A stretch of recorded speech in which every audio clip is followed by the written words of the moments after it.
मी शिल्पास किचनमध्ये तुमचं मनापासून स्वागत आहे. बघू शकता तुम्हाला व्हिडिओमध्ये दिसत आहे, हे आहे 2 लिटर दूध मी बनवत आहे बासुंदी. त्यासाठी हे दूध छान असं उकळायला ठेवलेलं आहे. ते गरम असल्यामुळं कॅमेऱ्यावर वाफा येत आहे, त्यामुळे थोडं ब्लर वाटत असेल तुम्हाला.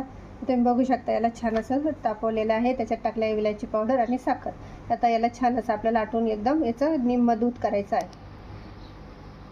आता आपला किती छान अशी लच्छेदार बासुंदी तयार आहे. आता आपण टाकू याच्यात केसरचं पाणी आणि याला पण छान असं मस्त आटून घेऊ. तुम्ही बघू शकता एकदम सुंदर अशी आपली ही रबडी झालेली आहे.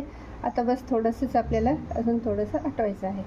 आपली रबडी एकदम मस्त अशी झालेली आहे. तुम्ही बघू शकता, तुम्हाला दाखवते मी. हे बघा किती लच्छे आणि एकदम मस्त अशी लच्छेदार आपली ही बासुंदी म्हणू शकता किंवा रबडी म्हणू शकता, एकदम तयार आहे. आता आपण करू प्लेटिंग.